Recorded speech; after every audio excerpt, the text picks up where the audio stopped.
How's it going, everybody out there all across the globe? From America all the way to Australia, I got the founders of the best performing sacrifice on PulseChain with me tonight, as well as my partner in crime, Crispy Man from Hexfire.io. We're here to ask the tough questions. We're here to look deeply inside and figure out how high can the up and uPX price really go. And so hopefully by elucidating some of the mathematics behind the haunted strategy and the deeper tokenomics and thought process behind the creation of it, we'll be able to figure out why is it possible, what is possible with these tokens that have been launched on PulseChain, the up and the uPX tokens. Just a broad overview of my understanding is that up was launched. It has 21 million think cap supply, similar to Bitcoin in that way. And then the uPX token has a bigger supply, but they both follow kind of congruent strategies of utilizing the LL protocol to create buy pressure and to build up a what they call a stability pool. So we'll be diving into that over the next hour. And I got Crispy with me too, so that he can ask all the tough questions, and I can just sit back and watch the action fly. So without further ado, I'm bringing up Haunted, Dave, the mathematician, and Crispy from Hexfire.io. What's going on, gentlemen? Awesome. Living the dream. Thank you for having us on. You betcha. So I don't really know where to start other than maybe we could just quickly give these guys an idea of what the thought process was in the creating of these tokens and how you think the success will be achieved in them. I'm sure you guys have been drilling it for a while now, going over what was the best. I know I've seen like these maps of and these flows charts of what this could be, the haunted strategy, going back, gosh, years now at this point, way before PulseChain was even launched. So let us know, how did it all start? Oh, yes. Well, the haunted strategy is just, I built the haunted strategy. I said, because with liquid loans, we were saying, Richard Hackett was saying, you could have sold on a double, sold on a double, sold on a double. And I go, well, what if we didn't sell on a double? What would happen, right? If you use liquid loans and you extracted value. So I did a little Excel sheet and just ran the numbers, and I'm like, hang on a sec, what if I buy Pulse and put it back into the vault? So I did that, and those numbers just blew me away. So I was like, okay, put out an Excel sheet, did a video, pulled it out there, said, hey, can anyone break this, please? Like, as in, is this right? Is this Excel sheet right? I could have done a mistake. Are the numbers correct? And so people started contacting me, asked me for the Excel sheet. They all checked it and said, yep, the numbers are correct. That's it's right. So we went from there. And then, I even had Dave contact me, and a lot of people contacted me and say, hey, A, B, and C. So that's how the haunted strategy basically started. What did you find in that initial Excel sheet that was so like mind blowing? 20K vault can become millions of dollars as long as the price of Pulse doesn't dip 90%. Yeah, the concept is kind of not much different than what you see in real estate. You guys will have, they'll have a house, they'll use that collateral, they'll go borrow, and then they try to get a second house. Then, they wait for price appreciation to go up. Then they go borrow and go try to buy a third house. And they just try to build that real estate empire. With haunted strategy, instead of using a house as collateral, you use your Pulse as collateral. You go get a loan against that. And instead of buying a house, you just buy additional Pulse. You're upping your collateral. So you increase your assets with an interest-free, no payment loan. That doesn't exist in real estate. But haunted basically took that same analogous strategy and applied it to the ecosystem that he was given with Pulse and liquid loans, and the numbers grow exponential. Mm-hmm. Yeah. It's just a compound, right? It's just compounding and compounding. So you've got more units than you originally had. Eventually you double your units, triple your units, and so on and so forth. And that's where the key is, the compound. Yeah. So what did you guys find in terms of, so first of all, how does the coins tap into this? Is it like no admin keys, or is there manual labor involved? How does that work? So the up token itself and uPX are just simple send and receive tokens with a burn function. So anybody out there, whoever wants to build anything on top of UPToken, they can, because the code is immutable. No one can mint anymore, but you can burn every token if the community wanted to, right? Mm-hmm. Once they're burnt, they'll never come back and supply. The BW itself, that's a different story because it's coming from an outside source, right? There's things that you have to check. Liquidity. Let's say that people stopped using liquidity pools on PulseX, and we need to change it to Fux, for example, or other decks out there, or V3, right? So if you sit there and have that lock, you can never move it, right? Right. We saw this with Wise token when it was a hex copy, and it's now these days sitting on a $65 million pool of ETH that nobody can get to because there's only 13 million Wise left, which is about $2 million. So there's $2 million of Wise outstanding, and then 97% of that supply is locked up against an additional $65 million of ETH. It's roughly 32,000 ETH.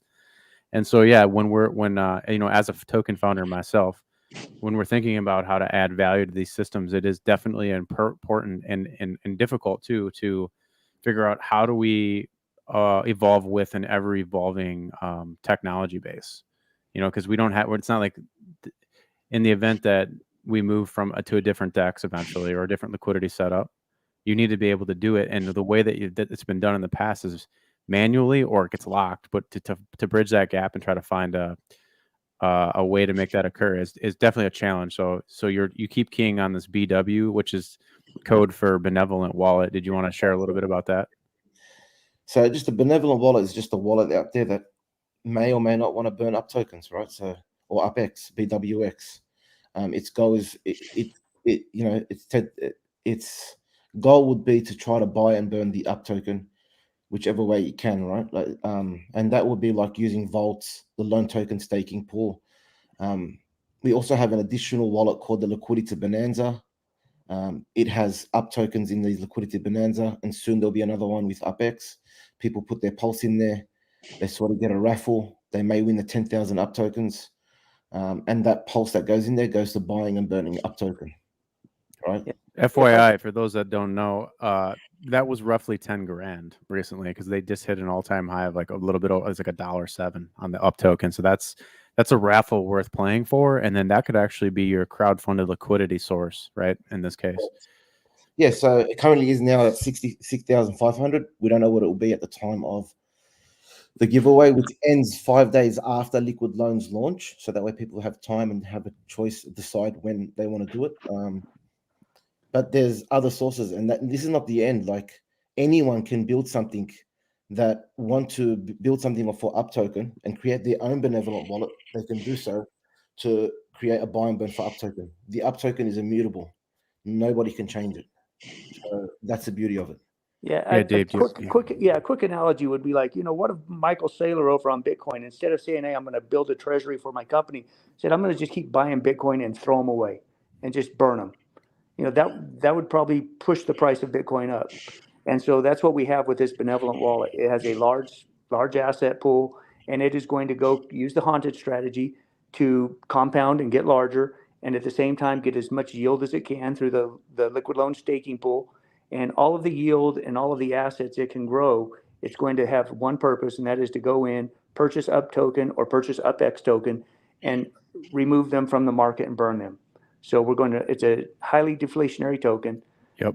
And if you've looked at some of the yields that you see on the on Liquidity staking pool, and what the potential is for liquid loans on PulseChain, there may be an awful lot of buy and burn, and that is probably why you see the speculators pushing the price of up and UPX to the point where they're at. Okay, so I got a question for you in terms of that Benevolent wallet.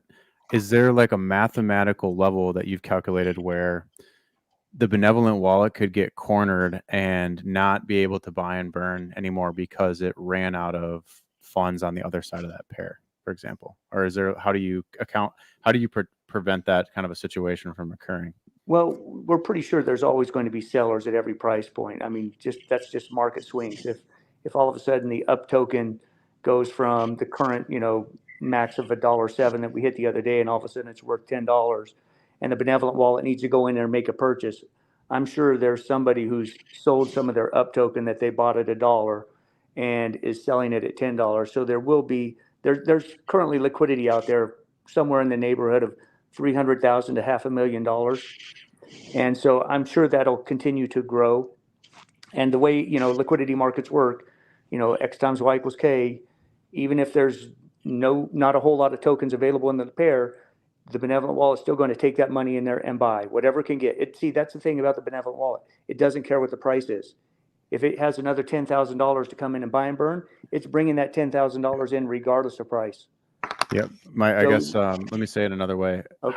How do you make sure that, like, let's make a hypothetical, imaginary, horrible, that the BW is the only thing that's left buying, and at a certain price, right? Because the price went so enormously high, and then let's say it came back down, retraced 75%, 80%, and then the BW is sitting there buying. But is there a potential chance where the BW runs out of funds to buy with?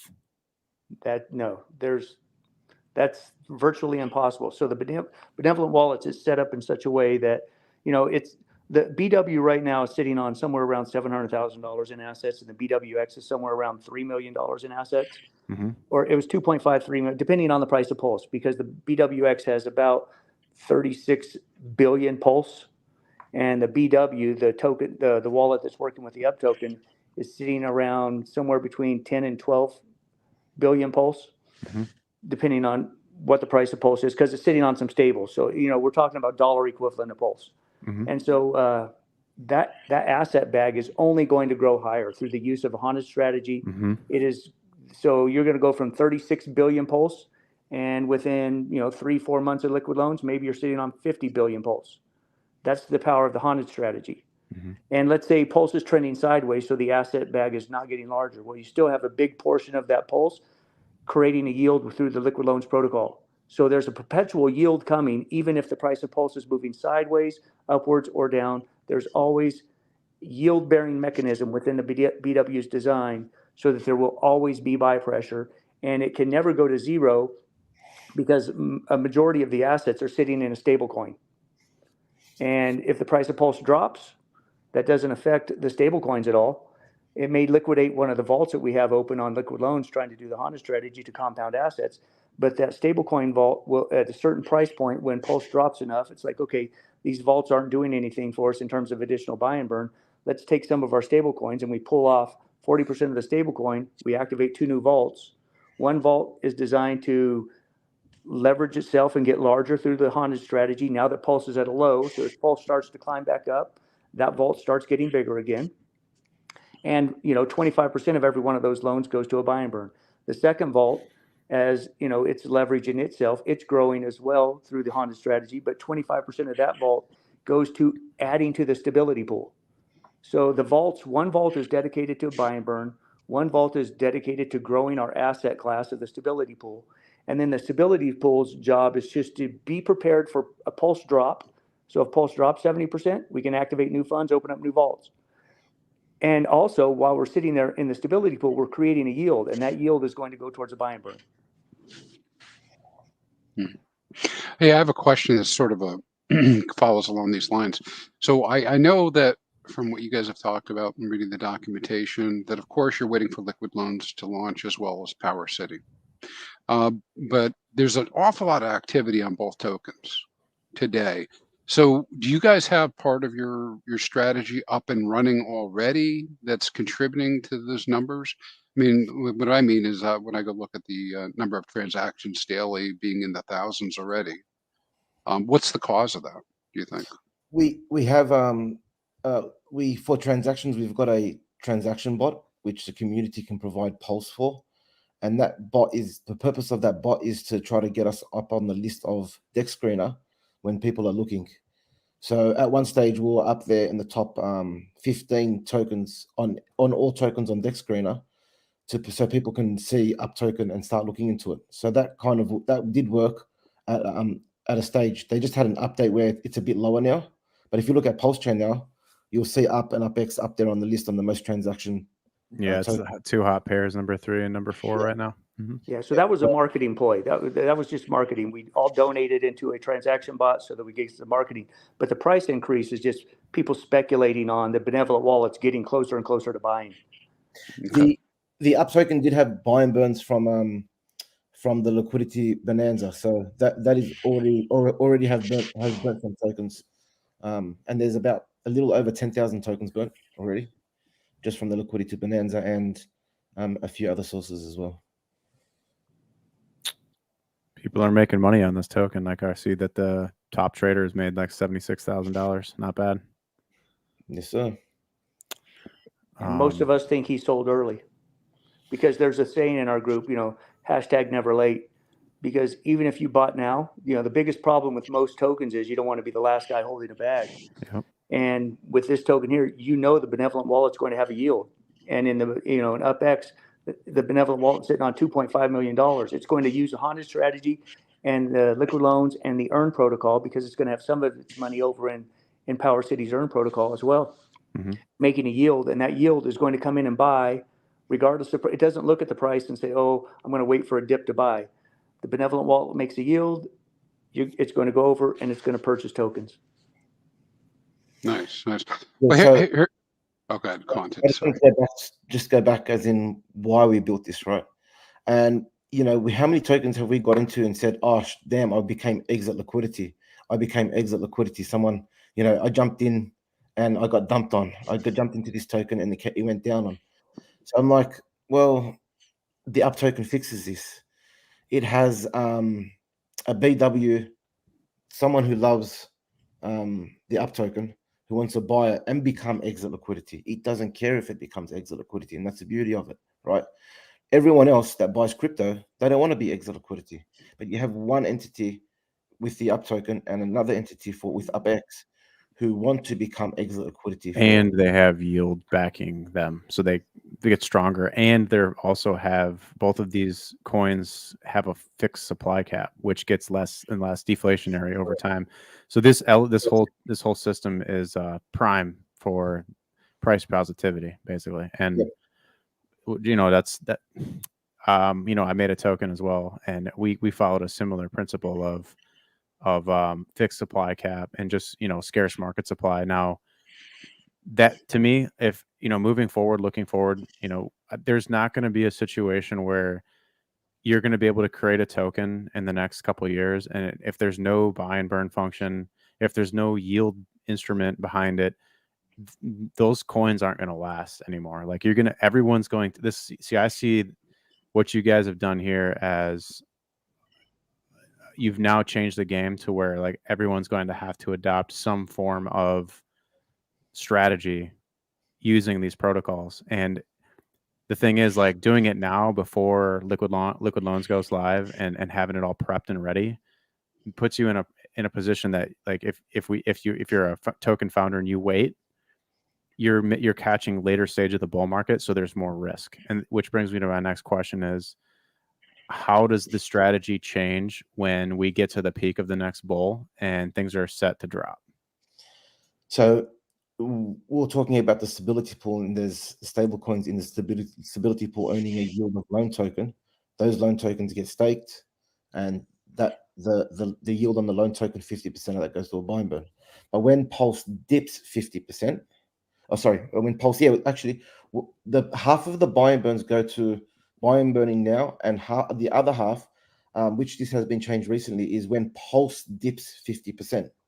So there's going to be stable coins sitting there waiting for Pulse to dip 50% to buy and burn up token or UPX, which then when Pulse is dipping 50%, people are going to be like, well, there's a buy and burn soon going to happen. Maybe we should start buying up token, which my goal in my vision would be that up and UPX would outperform Pulse even in a bear market. Interesting. So you're keying off Pulse coming down, not up coming down in this case, right? Yeah. So it's because Pulse is hard to manipulate. It's harder to manipulate. So no one can sit there and just try to hit that buy and burn whenever they want if there was a whale, right? Which I was fine with. But the community member said, hey, is there another way of doing it? So I said, okay, let's do it with Pulse. If Pulse dips 50%, we'll do a buy and burn at 50%. And then when Pulse dips 75%, 40% of whatever's left in the stability pool, or whatever's in the stability pool, comes out, creates 2 new replica vaults that it was doing earlier, and start the buy and burn. So as price goes back up, what happens? It's buying and burning up token again. That vault grows and grows and grows when it goes back to all-time high. And hopefully it just goes back on a bull run, because usually when tokens go back to all-time high, it sits on a bull run again. So I envision that up token can outperform Pulse because of the leverage in a bull market and in a bear market, because of the buy and burn features that are happening. And when we do open those 2 additional vaults, it is our projection that after we've run through a bull market, that stability pool is so large that when you shave off 40%, those 2 vaults will be larger than our 2 initial vaults. So if we started off the initial vaults on, say, the up token is like 150,000 is the initial vault, if we do get that nice dip after a bull run, maybe the vaults are now 500,000 each or $1 million each. And then as price starts to recover on those, the loans are bigger and bigger. So this is a pretty meaty topic, right? I mean, your whole infrastructure is pretty meaty in that, there's a lot of people here in the chat, 140, 150 people watching this stream. You mentioned vision. Is your vision that you're trying to provide service to the already initiated into crypto, or what are you going after, Haunted? I've been pushing people from outside of crypto. I've had a lot of people contact me and say, hey, I haven't been in crypto and I've bought up and UPX. I've had people say that I've onboarded people not in crypto into sacrificing for up or minting UPX. And some of the responses that I've got, especially for the people that are in up token, because it's been out longer, they're glad that they've got into crypto. I push a lot of my tweets out to the Binance people, Ethereum guys. I'm not going I'm not staying in the eco chamber. I'm going out abroad and doing what I can to bring people from outside. And I've had a lot of contact that I've done. Yeah, and within the crypto space, I think the vision is that not everybody can go over to liquid loans and get a $2,000 loan because the collateral ratio is just too high for their wallet, their asset size. So this allows them the benefit of what liquid loans offers without them having the requirement of having the assets to participate. Very good, very good. I kind of knew some of that already, but I wanted to ask that question because I think you've made it a point a number of times, you guys, that this is really for all levels of crypto users. So a follow-up question would be so what kind of steps are you guys taking to mitigate the risk, right, of these third-party type of contracts that are behind the scenes that might be carrying out these actions? So I think he's talking about the smart contract that the dev's working on. So it's on testnet. It's on testnet at the moment. It was running on testnet with liquid loans, the first version. It's now running on version 2. So we are testing it. We also, because the price of Pulse on testnet doesn't move as much, we also had to create our own price for Pulse and just change the price. So we were able to change the price of Pulse to $1, then back down to 10 cents. So that way we can activate vaults. So testing has been happening regularly on testnet. So it hasn't stopped it from all the way back to version 1 of liquid loans. And then when they relaunched, we started it again. So there's still testing happening as well. So you guys will have I guess I don't know enough about the details technically, whether we're talking about one smart contract that's going to rule both up and UPX, or will there be multiples? Multiple contracts. There's like 11 contracts because there's one that has to know when the vault is at 1,050% collateral, right? So you have to run the function to check if the vault is over 1,050% collateral. Then you have to have one that takes out the loan, right? And then you need one that does the buy and burn as well. So there's I think it was 11 contracts in total that are being tested at the moment. Right, thank you. Yeah, obviously the normal kind of crypto question, right, is to carry on with that. So what does it look like in auditing? Will there be audits? What do keys look like? That type of thing. Yeah, look, there's things that need to be, there's things like we said that need to be changed maybe in the future. like the liquidity pool stuff and whatnot, they so they obviously need keys. When we reach a stage when we know that, okay, this is where it's good to stay. This is where we want to try to make everything immutable, because it's all public core functions like the buy and burn on uPX. Then you make that all immutable, or you get it audited 100%, because codes are going to change, maybe for little things, right? Eventually, when we know the codes are going to change, we make sure that everything is audited 100%, and then basically become immutable. That is a vision. When that happens, I don't know. But there will be things that need to change, right? And that's what needs to happen, right? There's we are testing it. It's all running smoothly. It's run smoothly now twice on thing, but obviously there's things that, you know, when you run things on mainnet, it's like a different ball game to putting it on testnet as well. So you know, you don't want to make something immutable and then it gets stuck. Like we've seen that on other protocols where something was immutable, they launched it and their funds got stuck. Yeah. Yep, I understood. Yeah, I don't ask the question to torpedo you guys or put you on the spot in a negative fashion. But I mean, there's a question is perfect, man. That's we've got a pretty savvy audience, right? They're going to be asking these questions whether we ask them or not. And for the record, while I'm not a significant holder of either token, I have both tokens, right? And you will so keep holding. You will become significant. I'd like to hear that, right? But I mean, you know, and maybe everybody doesn't know this, but I dabble in other things. I'm playing 99% hex, right? But when you came out with the haunted strategy, I was interested, and when you decided to do up, I did pick up some up, and most recently when you minted the uPX. But you know, I'm not any significant player in this. But I'm interested because I have those tokens, right? And I'd like to see what happens to them too. And even if you don't have a token, just learning about it is good enough, right? Education. And Crispy, you know, I also own Hex. I would love for Richard to take all those stable coins he's sitting on, go get a yield, and buy and burn Hex. Nice. That would be epic. That would be epic. Especially if he's getting it somewhere else. And that's basically what we're doing with the UP token. We have a wallet out there of size that's going to go make a yield and buy and burn the UP token and UPX.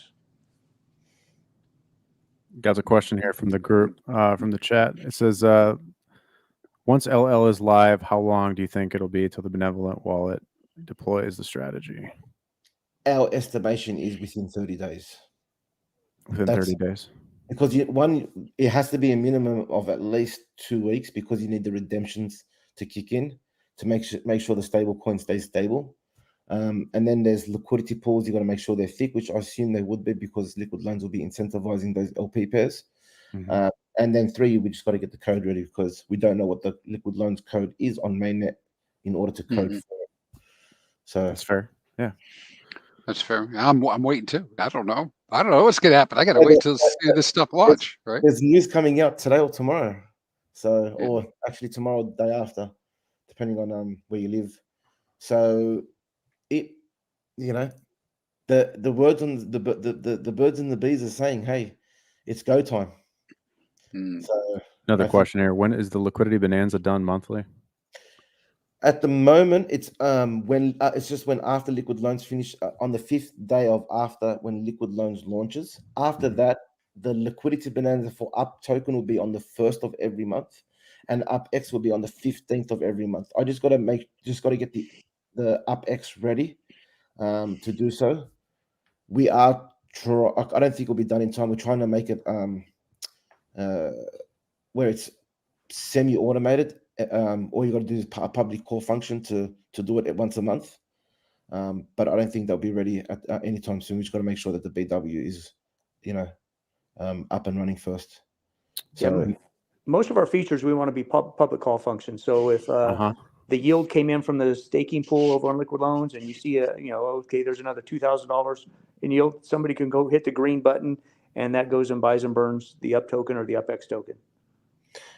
As long as it's over $50 worth, yes, it will do a buy and burn. Yeah, this was the next question: was how big are the? And I'm assuming that the size. There was some buy and burns happening recently, if I'm not mistaken. And are those how big were those, and how big is it going to be going forward? And is it variant? Is there a variance there? The buy and burns on mainnet was for the liquidity bonanza, and they were happening regularly. So they weren't too big at any time that actually created the price impact. With the uptoke with up and UPX in the beginning, the buy and burns will happen in portions. So it just won't come in and just put in 10K straight away. It will be broken up in the beginning, and then once we think that we can do bigger buy and burns in one go, it will grow as well. So liquidity will be injected slowly. That's what. So in any case, in any way and form, even for the buy and burn, it will be injected slowly. Once we see liquidity pools grow and they can handle bigger buy and burns, then it will happen bigger and bigger. How big is the supply in 10 years of, let's say, UP token? Good question. I have no clue. You know what? That all actually depends on sellers. Depends on Pulse a lot too. Yeah, Pulse and sellers. You know, like this is one token where if you're a long-term holder and the price of Pulse dips 50% and there's a buy and burn, you're going to be saying, yay, less tokens in supply. You know, there's one token where a dip makes people happy. You know, and it's very hard to see that in any crypto, right? We have people who are looking for a dip for entry liquidity when people are generally looking for exit liquidity. So it's nice to see it's nice to see that people are looking for entry liquidity, but when the price dips, you know, I'll be like, you know, for me, I'm sitting back, I'm not selling my tokens now. Price dips 50%, 60%. Well, that's kind of what's going to lead into my next question for both of you, which is like, is there a way to, as a user, you're anticipating that, because this is like a set parameter, that when the price falls 50% on Pulse, right, there's a buy and burn. Well, you're right that it's not as easily manipulable, especially that kind of a scale move. But do you think that there's a potential here where UP or UPX gets so big that somebody can game it, or like preemptively look for that big 50% dip, and then they play it one way or another? Like, is there a front running event where somebody comes in and they buy a bunch of supply up at the buy and burn alongside the buy and burn, or is it one of those situations where they try to push it lower for a better price? People are buying now to try to front run the buy and burn, right? Mm-hmm. Yeah, that's fine. What have they done? They just pushed up the price. It's not. It's up. It's, well, you guys have already burned 10,000. Well, somebody's burned 10,000 coins, right? Yep. Up already out of the 21 million. Yep, correct. Yeah, and if you've played with the haunted spreadsheets a little bit, and you see, okay, well, what happens if the price of Pulse does a 10x from whenever you start liquid loans? If the price of Pulse does a 10x, well, using a haunted strategy, you know, instead of the Pulse you have, you've actually done like a 26x because you've acquired additional Pulse through the leveraging strategy. Mm-hmm. So, you know, yes, had you done nothing with your bag, can you put a link to that in the chat so people can get a link to that? To one of the haunted strategies? I mean, somebody that's in the chat here, somebody's got to drop that in there. Yeah. All right, and sorry, but there's plenty. Yeah, there's plenty of haunted strategy worksheets out there, and you can do the projections. But yeah, a 10x on the Pulse price, basically you get a 26x on your whatever your starting vault was. So if you started out at 10,000, instead of having 100,000 on a 10x, $100,000 worth of Pulse, instead of having $100,000, you now have, you know, $260,000 at 100x. Instead of this you having so crazy, my mind is like going like, because I'm thinking, because you're adding on every, haunted said 5%, but every 5%, yeah, 5%. Okay, so in every 5% move up in price, guys, they're gonna borrow 5% or 10% of the total that you got in there. 10%. So on every 5% move in price on Pulse, this vault is going to borrow 10% of the total collateral in the vault, turn it into a stable coin, use that to come back and repurchase Pulse at a higher price, but you're going to get 10% more, and you're going to put that in the vault, which increases your yields. It's not 10% more. It's just that your collateral, you're bringing back your collateral back down to 1,000%, which is 10% total loan. So it goes up a little bit, but you're now you're probably going to come down to like 8% or 8.5% of your total vault. Your loan is 8.5, so you bring that back up to 10%. I got you. Because as the price increases, your borrowed amount goes down. Gotcha. But yeah, every 5% it add additional tokens to your bag. So instead of having $10,000 worth of tokens, you've now turned that into $26,000 worth of tokens times the 10x in price. Correct. You've doubled your token count. Yeah. I have a comment to that. If enough people gets behind the haunted strategy, just regardless of whether or not we're using up or not, could this just be a massive bullish thing for PulseChain? Absolutely. If you've seen the worksheet, Haunted's got one column on his worksheet was if 1,000 people did this, Yes. and the size of the purchases, the additional economic mass going into PulseChain is 7 figures. Yeah. Yeah, because it magnifies the effect of one man by a multiple, right? Yeah. Yeah. Look, in a realistic world with no sellers and so on and so forth, of course the price goes up. There will be sellers. People will sell their Pulse, drop the price down. And there are people that might do it. Most people will probably borrow on a dip, so because it's safer, right? It's something 50%. Generally, right? Generally, it's not going to dip 90% from there. For layer one solution tokens, layer one tokens, like Pulse. Generally, right? It still can. I don't know, right? This is all the unknown. But people will generally buy the dip. They push up the price up again, and and the people who were taking the loans at the top, they start taking up the loans and then pushing up the price. So generally, you'll see that the price will have a big impact on liquid loans. I actually call liquid loans the on-chain liquidity. So it's on, it's liquidity that's been minted on chain, and then you use, like, it's not like a stable coin where they, it's onboarded, and then people can do it and then offboard, right? Where liquid loans is on-chain liquidity, giving people liquidity to create LP pairs, buy more Pulse, leverage on their Pulse, do whatever they like, and they can do so. Super powerful stuff here, you guys. I'm just excited to dive into the worksheets now and play around a little more. Hey, make sure you're sitting down when you do play with the spreadsheets, because those numbers. Well, if you join our Telegram room, we have all of those in our file section. We even have worksheets designed just for our strategy, so that 75% of the loan goes to purchase Pulse and back in the vault, 25% goes to the buy and burn. And then we have a column in there where you say, okay, well, what if there's 0.1% more sellers on every 5% increase? What happens to the price of the UP token in that situation? So we've created spreadsheets and worksheets to run simulations on just about everything we can. And I don't know why anyone wouldn't. I don't understand why anybody that's running a coin on PulseChain wouldn't employ the haunted strategy to some degree.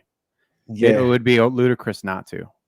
I'll tell you something funny, right? I sat in voice chats, and this is before the UP token. I go, hey, what if you use a small portion of your funds to do the Hornet strategy and buy and burn your token? And they laughed at me. And then I asked another guy, and I said the same thing, and I'm not going to mention names. They laughed at me, so I go, okay, well, I fucking built it myself. Yeah. Oh yeah. I mean, PulseChain has completely blown me away with the possibility. Dave actually brought up a good point that we haven't mentioned. Or when we run numbers, right, we don't just run numbers on what if there was no buyers. We actually ran numbers of what if everybody sold 1% of their holding every time there was a buy and burn. Every time price of Pulse goes up 5%. So everyone sells off 1%, 1%. What happens? Does it still outperform Pulse? It dipped below. It dipped below, like, I think it was 85 or 90%. It came back up, and then it still outperformed Pulse, right? Even with sellers, it still outperforms Pulse. So then we would go, well, it's not realistic. People aren't going to sell in a negative. People are only going to sell if they in profits. So we ran that strategy. If they would only sell if they're in profits. So it stayed straight for a little bit, and then once there wasn't enough sellers, they didn't have enough tokens, the price just went up. So as long as Pulse, goes up, we're fine. If Pulse dips, it's fine because new vaults are created, then goes up. If Pulse goes sideways, we have the loan token staking pool that is a perpetual buy and burn for UP token. We have the liquidity bonanza, and who knows what we have in the future. Remember, UP token is just a send and receive token with a burn function. The BW and BWX are separate entities that are going to do A, B, and C. We're hoping that they will. that are going to do it. If someone creates something else, someone says, hey, you know what, I'm going to try to boost the loan token staking pool for the BW, because you can actually send a loan token to the BW and it will stake it, right? So you sit there and say, okay, well, I'm going to create something that accumulates loan tokens that gives us to the BW so we can stake it forever. So our loan token's never sold. It's always staked. As long as people are taking out loans with liquid loans, there will always be a buy and burn. And anybody can create anything. Maybe someone like, maybe the BW, the BW has uPX tokens in its wallet. It may create things that would incentivize people to do things to help with the buy and burn. It wants to grow that buy and burn. Who knows what happens in the future? You have to go ask the BW and BWX, but who knows? But I could imagine that there will be things in the future that would be incentivizing to help uPX in any way possible, shape or form. Okay, we got another question here. Why is having loan tokens important for the BW and strategy? You might have already touched on it, but just to go over it one more time. The loan token is the forever buy and burn. It is, let's say, you know what, let's go worst case scenario. Pulse dips and dips and dips and dips and dips, and all the stable coins in the stability pool are gone. But yet people are still using liquid loans, and so we're talking about 99.99% dip, and there's no more stable coins in the vaults. There's no more vaults left. So there's no more stable coins in the stability pool, no more vaults left. And there's only that loan token staking pool that's staked there. Eventually, that loan token staking pool, if people are using liquid loans, the price goes back up. People are taking loans. That's the loans will eventually put enough stable coins in the stability pool to start 2 new vaults. Now that's worst case scenario, right? That's almost the impossible. It is possible, but almost the impossible that Pulse will just keep dipping over and over and over again. But it will still eventually start 2 new vaults, then start the strategy all over again and create a buy and burn. And then the one vault will create a buy and burn, one vault will put more stable coins into the stability pool, and the whole process starts all over again. You know what I just thought of that maybe that kind of piggybacks off that idea is like if it's not an if, it's when the protocol launches, let's say it launches 30 days after, and it starts its first vaults. So those would be called, you could look back, in a year or 2 years from now, those would be like the Genesis vaults that will be way below what will end up being floor prices for PulseChain forever prices.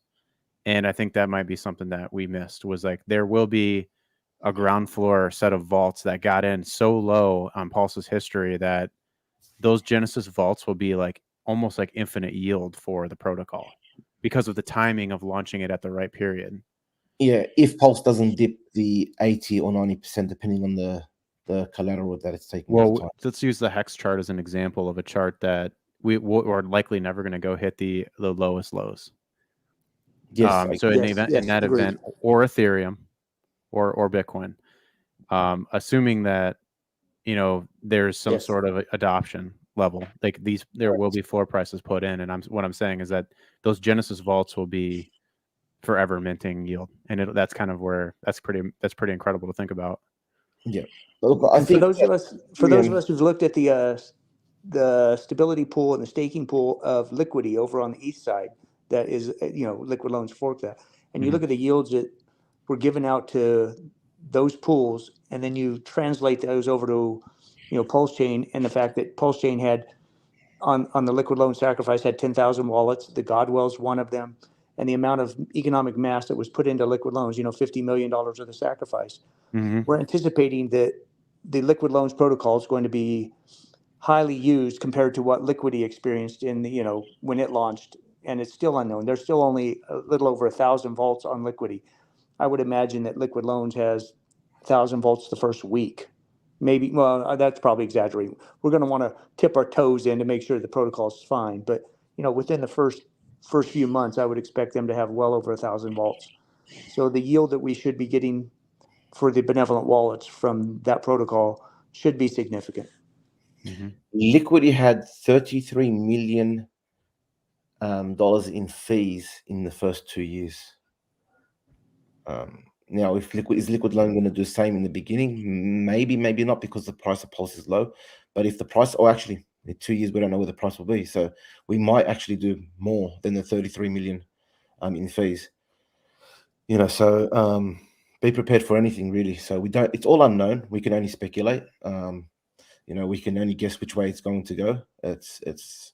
And that's where we just try to make an educational guess of what's going to happen. And that's all people have to do, right? They have to look at, uPX. Okay, I know what's going to happen, that it's a simple send and receive token. There may or may not be a BW that will buy and burn up token. That's a speculation. Do I believe so? Yes or no? Okay, I want to buy the token. Is it going to outperform Pulse when the price of Pulse goes up? So far, so good. It's outperforming against Pulse. Yes. This is without any contracts online. Correct. Go look at uPX has done a 5.5 or 6x, probably even more now. So I actually wanted to bring a couple other things. Let's get through these questions, and I want to bring up the uPX ratio chart. All right. So here's another question: how much do the founders of LL, Power City, and Up cooperate? Seems like I mean, you guys wouldn't really need to, maybe, but just I'm sure they're curious. 0. Their contract is immutable, so once they launch, anyone can build on top of it, and we are taking that to our advantage. Let's see what else we got. What does ABNS mean in your Telegram link? Always buying, never selling. So always buying, never selling. And we answered this earlier, but will the BW ever run out of money for the buy and burn? We kind of explained that enough, where there should be enough yield, and especially if price floors gets put in on Pulse. Correct. Even if, like I said, worst case scenario, as long as people are using liquid loans, everything, the buy and burns will still happen. Yeah. So this is kind of a cool price chart. You guys, know that I like to do I like to look at things technically a lot. I like to combine chain analysis, technical analysis, and liquidity providing in a lot of my educational stuff. But here you can see that this period when the uPX token was still mintable, I think this looks like a 60-day period here. Now, was this the entire 60 days? Correct. Yep. So then as soon as the 60 days were over, where you could put in one Pulse and get one uPX back, when that was over, this range broke out, right? Because now you had a fixed supply cap. So this is showing you how the tokenomics kind of work. Is something is created out of thin air, but it's created at a ratio of 1-to-1 with the underlying native asset. And then as soon as that period was over, somebody pushed us up out of that range and created a price floor and absorbed all the seller supply on what would maybe be it was like a 37% move. This was big regrets here for those guys that sold this range, because ever since then, now it's up 6x from that original starting spot. I'll give you some fun facts, right? If you sacrificed for Pulse and you were down because price of Pulse was down, you're like, oh, I'm never going to get back I'm never going to get back to Pulse sacrifice. If you minted your uPX, and I did say that, if you're down on your sack and you want to recoup faster, uPX is the way to go. And that was it. Now you're up to a 6-to-1, or now six Pulse to 1 uPX, which means that for every, you can actually buy 6 Pulse back for 1 uPX. And if you and the same thing goes for PulseX, which was 0.3 for every PulseX you burnt, you got 0.3 uPX. And so if you needed to basically burn 3 tokens, or roughly 3.1 or 2 to get 1 uPX. Now you can get I think it's 20 back. So you're recovering faster. You're back in profits from the PulseX and Pulse sack rate. So I said that you'll be able to do so, and it actually happened. So that was good. Yeah, it's awesome. Curious on how much up has been burnt. 10,000 to just a little over 10,000. Hey, you can see here that. So does that actually remove out of this total supply here number? Correct. Yep. It So does. Does you? How is that accomplished? Does it go into like the actual app token contract has a burn function, which burns them out of supply.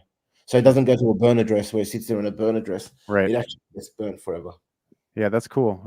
I think that's valuable. because then when you look at the blockchain scanner, Yeah. it'll actually show that the number goes down. You don't have to do any extra legwork.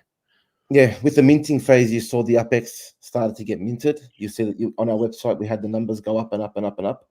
Now the minting phase is finished. You will eventually start seeing it go lower and lower and lower. The funny thing is that I don't know who burnt uPX tokens. There's been no buy and burns from any BW for the uPX tokens, but some of them have. It was a very small amount, but some have been burnt by. This was 52 billion just a couple of days ago. I was 51 something, but I can't remember what the rest of the numbers were. But someone did burn some uPX tokens. This also, the addresses like this this holder amount was, I think, around the 600 and something a few days ago. Correct. I wanna say. When minting finished, it was at 520. So let's just check and see what it costs to be in the top page. 133 million uPX. Let's see. 133 million. 50 grand. So it's getting out of reach already for some people. To be a top holder, I'd be saying. And then up is even further along. I forget what it was. Let's see. 120,000. Yeah, that's getting up there. 93,000. Yeah. Close to 100K. I'm up in the nosebleed seats. Yeah. I actually created some wallets for my kids with 120,000 tokens, and you know how good it was just to look at them and say, hey, you've got these wallets with up token, and they're worth 93K or 95K at these prices, and they'll be yours when you're 18. And it's already at $93,000. Who knows where it'll be when they hit 18? It actually felt good. Like I was like, man, it feels good that I'm able to give this money to my kids in the future. Even if it stayed at 93 forever, I'll be over the moon that I can give 93,000 to both my kids each, and be happy. And I'm sure they'll be happy. Well, there's no way in hell it's going to be at 93 each, but I'll let you say that online. Because Benevolent Wallet, the haunted strategy, by the time, you realize how many years that is? I know how your kids are. Yeah, Pulse is going to do better than that, brother. And I'm definitely going to be putting on some uPX tokens and locking them away for them as well. So it'll be nice to do that, right? I'll tell you, I know they're Bitcoin stories and they were a long time ago, but one of my mates who he's a Chinese, he does Chinese medicine, and one of his customers, he was gifted 500 Bitcoin when they were out $1. Oh my God. He still has them. Wow. Maybe need to onboard him. That's it. Oh, he doesn't need to be on board. He's already comfortable, right? We're here to make other people comfortable. My focus in the beginning were people that, if not many people knew about UpToken. I never promoted UpToken. It was people who believed in the haunted strategy, the people who were in the communities, people who wanted something like, I didn't want to get the whales in, right? I wanted the people that just said, you know what, please make this work and please make me, please make me rich. I try my best. I'm not actually, I don't know what I'm doing here. So, the chart is doing everything. It's really the community, right? But, but to help people that have been rugged over and over again, and now they're saying, you know what, I haven't made this money before in my life and I'm not going to sell, is a good feeling as well. Yeah, man. We did a similar thing, Crispy and I, when we launched some tokens. We stealth launched them with the total incentive of just letting it grow organically and letting people figure out about it on their own, and like to see the pull up the axis chart, for example. Like this thing's done like crazy. We are similar. There's a fixed supply cap on this thing. No special added functions. It's just a GoPulse.com minted token, but like the way that it was launched and then allowing the market to find out about it on its own, and then to watch this thing go up and to be what ended up being like the best performing percent, like all-time low to all-time high percent wise token on PulseChain. Only just by stealth launching it and then watching the fireworks. Like we've seen some massive PulseChain and Hex holders come in here and support these projects, and I can't say specifically, but like, because I promised that I wouldn't say anything in terms of like future upgrades. But the thought of how far you could take the haunted strategy definitely has me thinking about how you can add value to something that's already so valuable. Correct. So Yeah, there's other ways you can do it. You can simply have something like the haunted strategy, which then goes into a staking mechanism, and you can buy the token and stake it and earn some sort of yield from that. There are other ways, and you know what? People go, "What if someone copies the up token?" I say to them, "Are they going to be buying Pulse?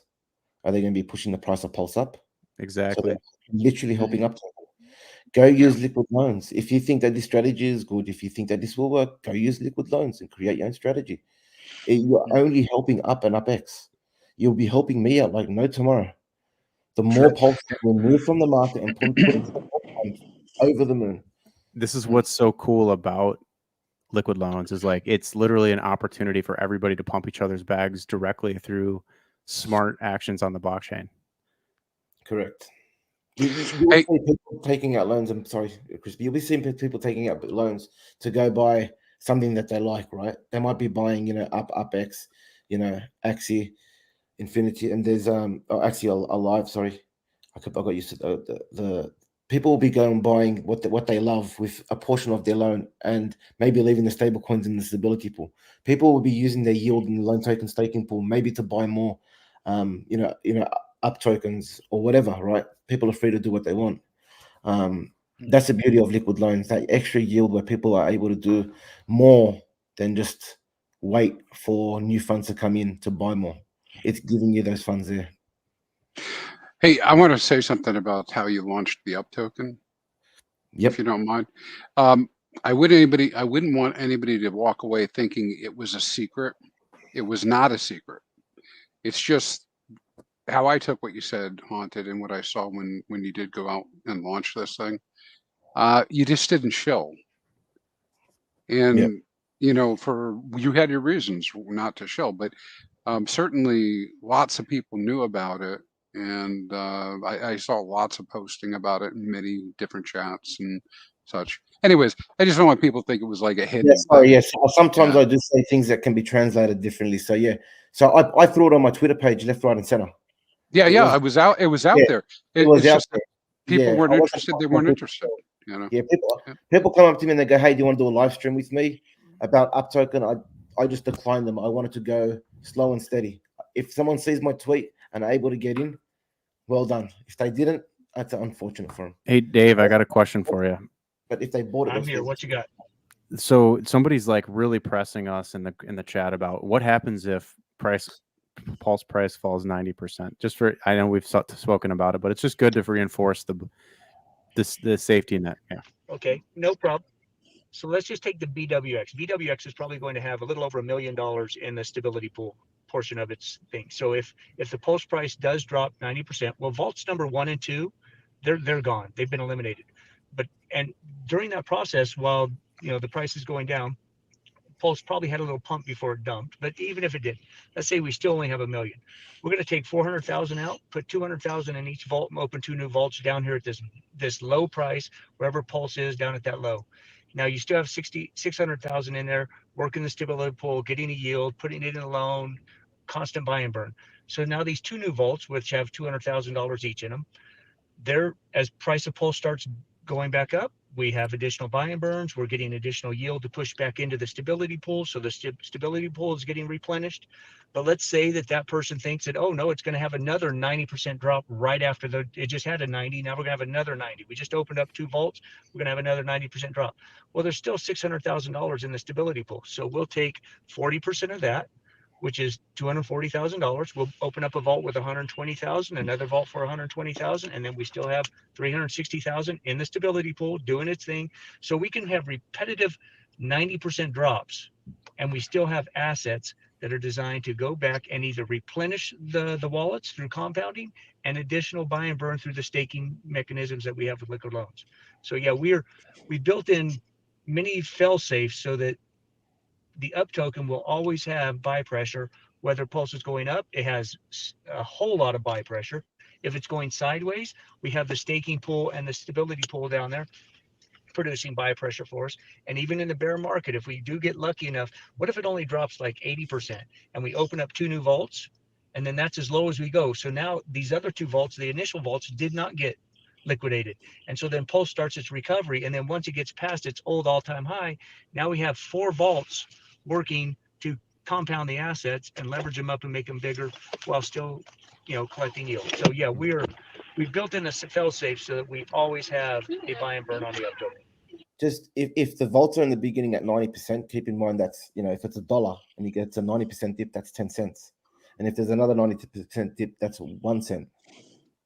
And you're going from $1 to 1 cent, that's only 2 drops, right? So if it's obviously it changes if we're using 20% of the collateral as loans, which is 80 cents, and then so on and so forth, which is still a good amount, right? So if the minimum is 180K in the stability pool and the price of Pulse can dip 3 times before the last 2 vaults are created, right? And then it needs to dip 90% from there for no more vaults. They both have, both vaults have more than 180K each. So it's got a few drops to go if someone's worried about Pulse just keeps dropping. I don't even think we're down. We came down 90% yet on Pulse. I'm pretty sure it's only went down 88%. So yeah, unlike protocol, do you think we'll drop 88%? What was that? If we had a lending protocol like Liquid Loans active, do you think it will drop 88%? Definitely not after people start using the strategy. And there'll be other people using other over collateralized strategies. Yeah. Even without the strategy, I think people will buy those dips. And it's the same thing with how I know that Liquidity and MakerDAO are 2 different contracts, but they kind of function in some way similar in that you never see an event where all of the DAI got liquidated, all of the ETH got liquidated, and all of the DAI needed to be returned. It's unlikely, especially as this ecosystem recovery mode twice. I believe the Liquidity, the smart contract, to hit the recovery mode of less than 150% total collateral to ratio. And it's still running fine. The stablecoin's still doing fine. Do you want to talk a little bit about that? I don't know when exactly, but I know that the price of ETH dropped. There was like a massive drop in ETH. I think it was when the Luna thing happened. But don't quote me on that, I think. But the collateral ratio of the total vault to collateral ratio dropped below the 150%. Then that's when the vaults, the lowest collateral vault, started getting liquidated up until it went back to above 150%. This stable coin was still sitting, it went back, but it was just back to normal $1, right? When was it? It was, I forgot when that recent, was it USDC, when there was this little scare of USDC with some bank locking funds and price of USD started fluctuating. USDL actually went to $1.05, $1.08, $1.09 because people felt safer in that stable coin versus the other stable coins that were out there. Yeah, so just to touch on that a little bit, there's a huge advantage to using on-chain liquidity like through a liquid loans protocol that you don't get from USDT or USDC, which is they can actually freeze your tokens, the admins of those coins, whereas these on-chain collateralized ones, it's literally creating dollar value out of the already existing value that's been created through the price appreciation of the native asset. And so because of that, the worst thing that can happen is the price of the assets fall so far that all of the DAI or the LUSD or the what is it, what do they call it? LUSD on PulseChain, right? Same thing. That those have to be all returned back to the vaults to make up, and then otherwise you get liquidated, right? So, but this is why I actually think that, and this is speculation, why Ethereum didn't fall as hard or as far as Bitcoin last cycle in terms of Ethereum really held up a lot better, and I think it is due to that on-chain liquidity, and also because the founders are doing things in the real world like buying U.S. Treasuries, the short end, to backstop any kind of problems on chain, right? So the DeFi market is getting a lot smarter, and they're protecting themselves in a lot of different ways, so that this really just ends up being like an up only environment for DeFi. And this could be like a 8 or 10 year thing where these systems, they just grow and accumulate and get bigger and bigger and bigger. I thought you were talking about stable coins, but you said up only. So I love that. I love the name up, right? There's, I walk the streets and I hear, like, I just listen to people talk and you hear them say the word up. And it's one word, especially we say it a lot in crypto, but even not in crypto, that word up is used a lot. Go upstairs, it's time to get up. And I think it's one of the best names to call a token, up and UPX. It's something that non-crypto people and people in crypto especially use a lot, the word up. It's a really good ticker, really good name. Mm-hmm. Up and only. See. We've been going for an hour 8. Any other lasting comments, thoughts, concerns? Well, hey, if I can, I'd like to chime in and just repeat a couple things you said. Mm-hmm. In the future, most token projects are going to have some kind of a tokenomic buy and burn like Haunted is installed here. So I give a lot of credit to Haunted. He came in, he publicized his Haunted strategy so that everybody could grow their bag without injecting additional fiat. It's like, hey, you can, token count matters. Get more tokens without going out and using your fiat. And then he came through with this, hey, we're going to revolutionize the tokenomics of every token, because every founder needs to have some kind of a system in place where they can guarantee that the last buyer is not the last buyer, that there's somebody coming in to protect that last guy who came in. 100%. It's inevitable. Like we've crossed the Rubicon on this. There's no going back. Once Liquid Loans launches on PulseChain, all PulseChain founders should be employing some version of this. Even trying to use that stablecoin in your liquidity pools or of some sort, right? That stablecoin is the stablecoin of PulseChain. And if Liquidity was launched in the beginning of ETH and it was well known to the ETH community, we may see less risk that we've seen with stablecoins, that we've had. Maybe you only start providing a little bit of liquidity with the bridged-in stable coins and stuff like that. I think it's going to be a game changer, and we'll see if the future is great or not, and we can only hope. I'm pretty optimistic. I think the strategy is rock solid. Any unknowns will be figured out, and like I said, I'm more of the camp that getting this thing launched after Liquid Loans launches, getting the up and UPX contracts launched and operating when the price still hasn't really breached too far across base SAC rate is going to be important. But you also have to be careful about launching before everything's 100% right. So time is against us, but I believe in you guys, and I think you'll do great. So thank you, sir. Hey, thank you for having us on. We really appreciate it, Axis. Yes, no problem, man. Last two things. What is the main differences between up and UPX? I know we've kind of talked about that already, the different supplies, different timings, but any... Correct. There's also one thing we haven't actually mentioned was 5% of all buy and burns will go from UPX will go to up. Yeah. That's a something little bit of a slight edge in that. That's it. And then the UPX will use Liquid Loans as well as Power City's Earn protocol. We'll have a little bit of PulseX working their Earn protocol, doing a Haunted strategy over there as well. These guys want a Twitter space follow up for other questions, and also they want to know where they can find the white paper. There's no white paper. There is a document paper on. If you click on the bot, which is showing there's a bot in our Telegram that says buy and burn for testnet buy and burn incoming 15 minutes.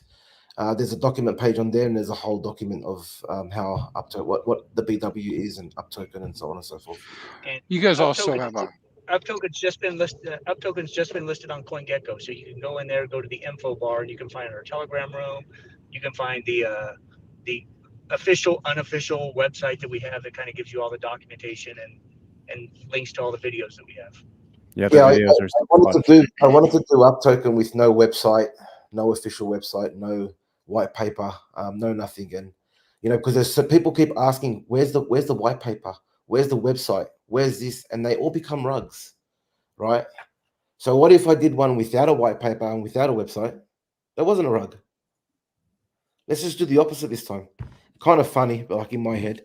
But like people ask, well, you know, where's the white paper? Where's the white paper?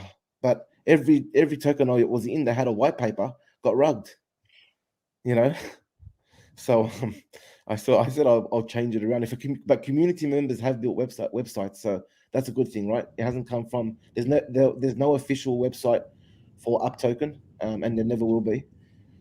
It's all Best community access to based. us is Telegram is a great place to reach us. You know, t.me/up and then ABNS, always buying, never selling, up ABNS, and voice chat's open almost every day in there. Haunted's in there probably 20 hours out of every 24. The man never sleeps. So come to the Telegram room, jump in there, ask some questions, and educate yourself. And then if you like what you see, join us on this ride. Crispy. I'm excited, man. I can't wait. Can't wait for You're things to gonna be go. rich, boy. You know, we got so many. We got 24 months. We'll know in 24 months for sure. That's it. We'll know. The beauty about DeFi is that it's your choice. You choose to buy, you choose to sell. No one's holding a gun to anybody's head. You're free to do as you like, right? You know, people in uPX minted their tokens themselves. You know, uPX had a sacrifice phase. I actually liked the uPX how it was done. It was a minting phase. You minted your own tokens. You did the hard work. Nobody did it for you. And some wallet out there was gracious enough to give people UP tokens in their wallet. And I was actually asleep, so there was UP tokens in people's wallets when I It woke just up. appeared. Yeah. Awesome. Yeah. I was literally asleep, no joke. So you know, and the story began there. People like DM me, and I'm like, you know, it hasn't launched, and I'm like trying to open my eyes. I'm like, huh? Let me have a look. It looks like it, you know, and it's all she wrote. It's up and running. So Very you know, good. All right, guys. it is a community token, and we strive for that as well. So thank you, Axie, and thank you, Crispy. You are the man. You know, hexfire.io. Please go on there if you're a Hex Maxi. I'm not Maxi. Jump on hexfire.io. The guy's amazing. You know, he's done a lot for the community, and he's never asked for anything back. So making me blush. You are blushing. You are. I can see it. I can see it there. No. So, so yeah, jump on his website. He's an amazing character. He does have his own Telegram. I don't know if is that open for the public. I guess it is. That one is not. That's my private Telegram. Yeah. So maybe knock on his door and ask him, "Can I let me in? Let me in." Well, I let so many people in anyway, so it's just out there. It's for people who are like-minded, you know, about certain data. Yes, sir. Very good. So thank you. All right, guys. Haunted, Dave. Thank you. Thank you very much. Enjoy your Appreciate night. you guys. Excited to see how this gets going. All right. Maybe we'll do a second one when after we get everything online. All right. To the moon. We'll do another one at $5 for UPToken. What about that? Well, dude, I can't just do one tomorrow, man. Come on. I need a little bit of time here. I like that. All right, guys. Tomorrow. See you, bud. Peace out, guys. Thanks for joining us. Bye.